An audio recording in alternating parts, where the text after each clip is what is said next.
नमस्कार, जय हिंद, वंदे मातरम। स्वागत है आप सभी का उत्तर प्रदेश के सबसे बड़े न्यूज चैनल में। तो चलिए दोस्तों, नजर डालते हैं उत्तर प्रदेश के मुख्य समाचार के साथ साथ यूपी राज्य की आज की बड़ी खबरों पर। आज उत्तर प्रदेश के किसानों, गरीबों, मजदूरों, बेरोजगारों और माताओं बहनों के लिए बहुत बड़ी खुशखबरी सामने आ रही है। यूपी के अंदर से भ्रष्टाचार, गरीबी, भुखमरी, बिजली, पानी की किल्लत, यह सब मिटाने के लिए योगी सरकार एक बड़ा कदम उठाने जा रही है। इस बार पीएम किसान सम्मान निधि की किस्त कब जारी होगी, यह भी बताएंगे। साथ ही उत्तर प्रदेश के अंदर आज से तकरीबन 15 से 20 नए नियम लागू हो रहे हैं। साथ ही पेट्रोल, डीजल, सोना और चांदी के ताजा भाव क्या हैं, इसकी जानकारी भी आपको देंगे। आज के मौसम समाचार पर भी चर्चा करेंगे। साथ ही यूपी की आज की तमाम बड़ी घोषणाओं और बड़ी खबरों के बारे में विस्तार से जानेंगे। अगर आप उत्तर प्रदेश के रहने वाले हैं तो हमारे इस चैनल को सब्सक्राइब जरूर कीजिए, ताकि आपको यूपी की तमाम बड़ी खबरें सबसे पहले देखने को मिले। और इसी के साथ आपको सरकार की तरफ से जिन जिन योजनाओं का लाभ मिल रहा है, उन सभी योजनाओं से आपको बाहर निकाल दिया जाएगा। यानी कि आपको किसी भी योजना का लाभ नहीं मिलेगा। इन सब से अगर आपको बचना है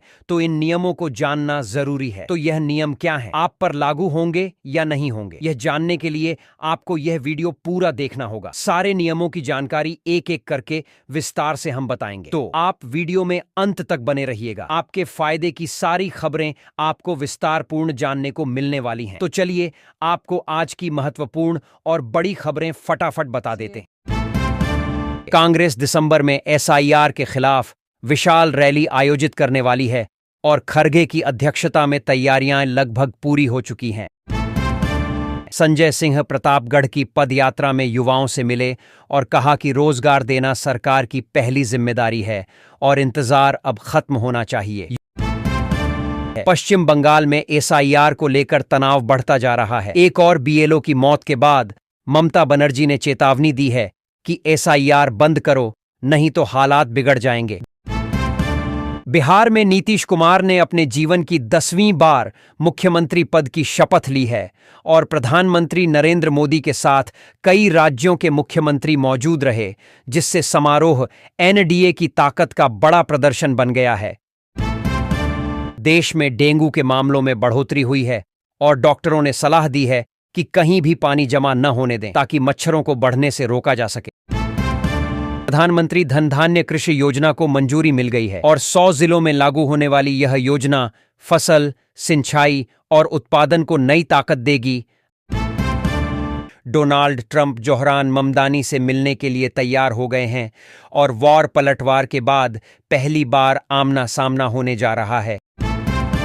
सोने की कीमत 13 रुपये गिरकर 1,23,000 रुपये पर आ गई है, जबकि चांदी 2,280 रुपये सस्ती हुई है, जिससे बाजार में तेजी से हलचल बढ़ी है।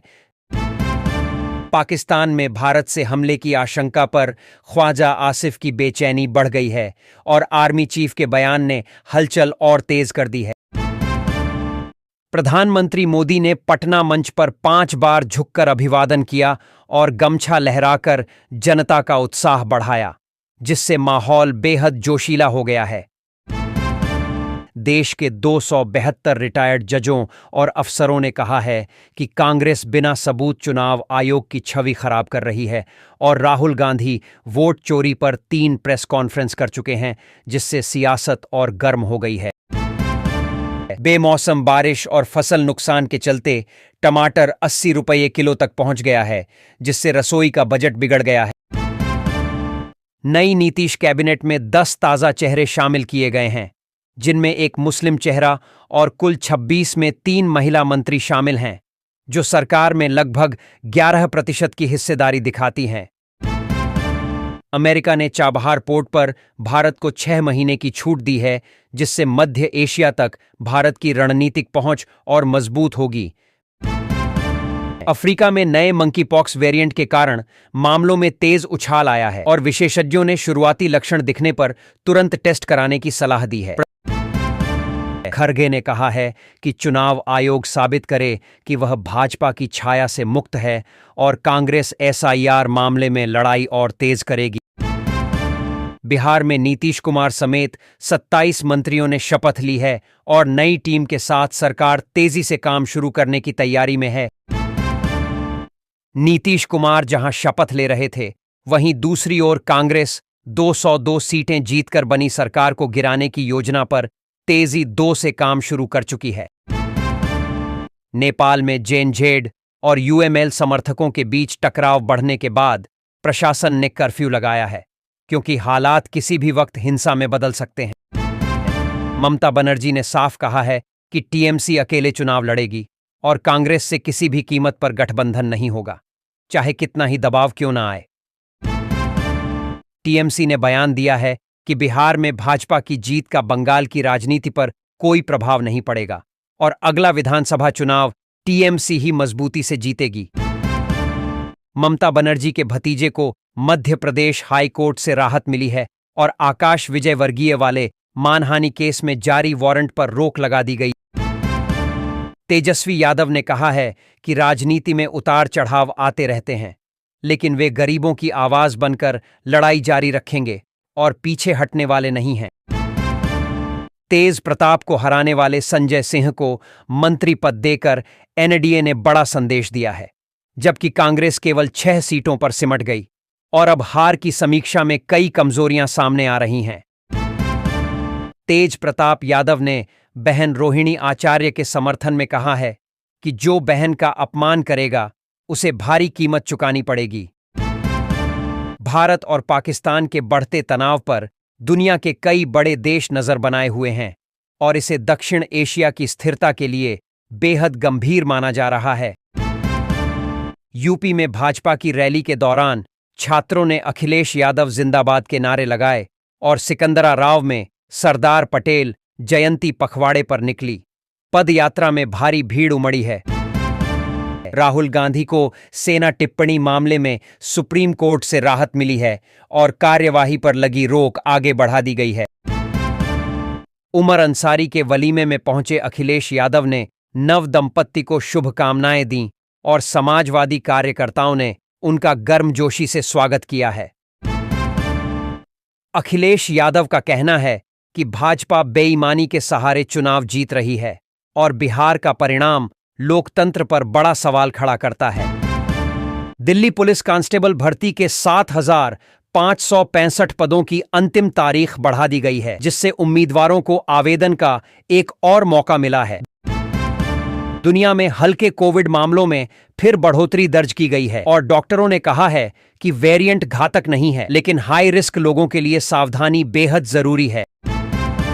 ब्राजील में बीआरजेड बैटकोव नाम का नया कोरोना वायरस पाया गया है और वैज्ञानिकों ने इसे कोविड-19 के बेहद करीब बताया है, जिससे वैश्विक एजेंसियां सतर्क हो गई हैं। झारखंड में अगले 5 दिनों में मौसम बदल सकता है। हल्का कोहरा, बादल और कुछ जगह हल्की बारिश की संभावना है, जबकि तापमान 2 डिग्री तक गिर सकता है। दिल्ली में दमघोटू धुंध जारी है और GRAP-4 की पाबंदियां भी पूरी तरह असरदार नहीं दिख रहीं, जबकि AQI अब भी खतरे की रेखा से ऊपर है। योगी सरकार को बताया गया है कि मेरठ, कानपुर और मथुरा वृंदावन में भी अयोध्या और वाराणसी जैसा समेकित विकास मॉडल लागू किया जा रहा है और बड़े इंफ्रास्ट्रक्चर प्रोजेक्ट तैयार किए जा रहे हैं। उत्तर प्रदेश के 70,000 से ज्यादा धान किसानों को 822 करोड़ रुपए का भुगतान किया गया है, जिससे किसानों को बड़ी राहत मिली है। यूपी होमगार्ड भर्ती में 45,000 से अधिक पदों पर परीक्षण अनिवार्य किया गया है और विभाग ने प्रक्रिया नए नियमों के साथ शुरू की है।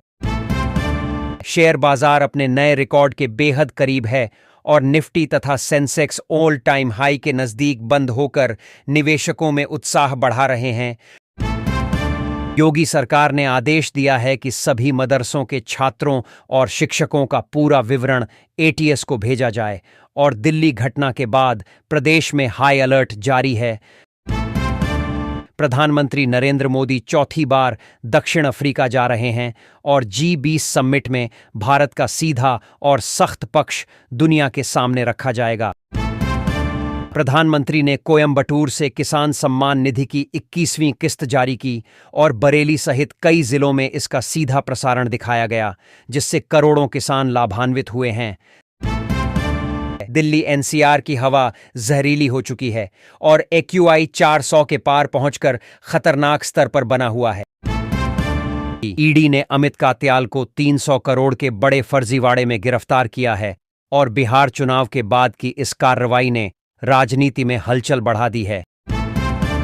राहुल गांधी ने कहा है कि राजस्थान मॉडल अब दूसरे राज्यों में भी लागू होगा और कांग्रेस संगठन पहले से कहीं अधिक मजबूत हुआ है, जिससे पार्टी को अगले चुनाव में लाभ मिल सकता है। बिहार में एनडीए की जीत पर राहुल गांधी ने जनता का आभार जताया है और रायबरेली में लगे पोस्टरों ने पोस्टर वॉर को और तेज कर दिया है, जिससे माहौल गर्मा गया है। अब्बू आजमी पर वारिस पठान भड़क उठे हैं और कहा है कि समाजवादी पार्टी की चाबी मुख्यमंत्री फडणवीस के हाथों में चली गई है।